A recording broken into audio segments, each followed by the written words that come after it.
Hello guys! Welcome back again sa ating YouTube channel. So for today's video ay magluluto tayo ng fish balls. Itong fish balls guys ay ating pansahog sa ating ginisang upo. Kaya ito na guys yung ating isda na nahimay-himay na natin. At ito guys ay pinakuluan natin siya sa tubig na may asin. At ito naman guys yung ating mga ingredients na ilalagay natin sa ating fish balls. Ito yung carrots, bawang at saka sibuyas. Ito naman yung ating itlog. Ito naman yung ating harina guys. Ilalagay na natin dito sa ating hinimay na isda. Itong harina guys ay 4 na kutsara. Ilalagay na rin natin guys yung ating carrots, sibuyas at saka bawang. Maglalagay rin tayo guys ng asin. Maglalagay din tayo guys ng 1 kutsarang brown sugar. At maglalagay din tayo guys ng mantika.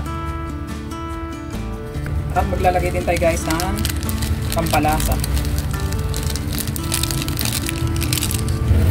At ito guys ay ating halu-haluin na. Ito na guys yung ating mixture ng ating fish ball. At ito ay ating bilog-bilogin na.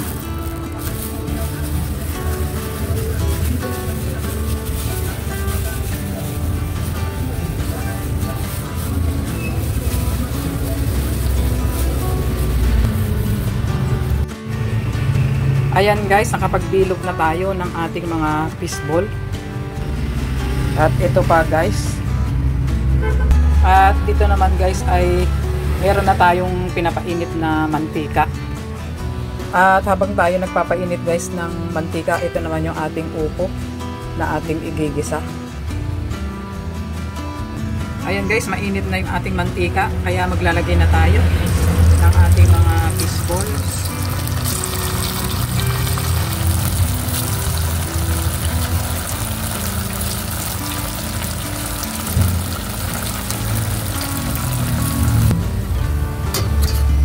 Baliktarin lang natin guys yung ating fish ball.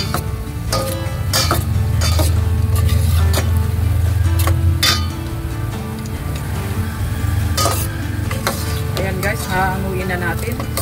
At ito ay mga luto na.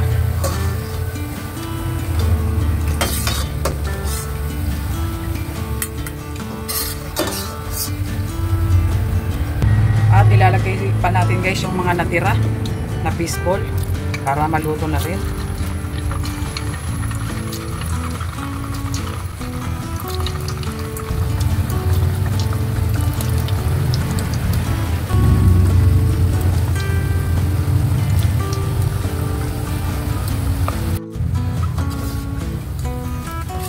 Hanguin na natin guys, ito ay luto na.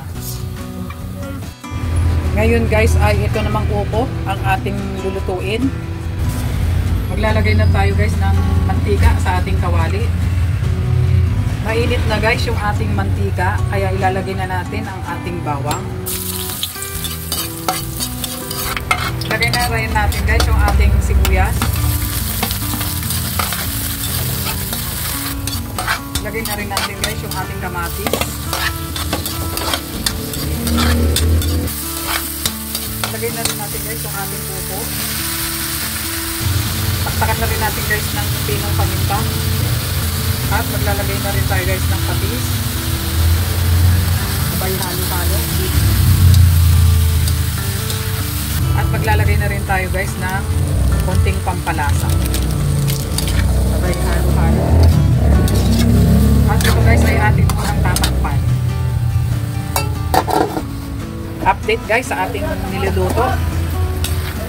Ayan, haluin lang natin guys. Guys ay luto na. Lalagay lang natin guys sa toppings yung ating fish balls. Hindi natin nilagay lahat guys.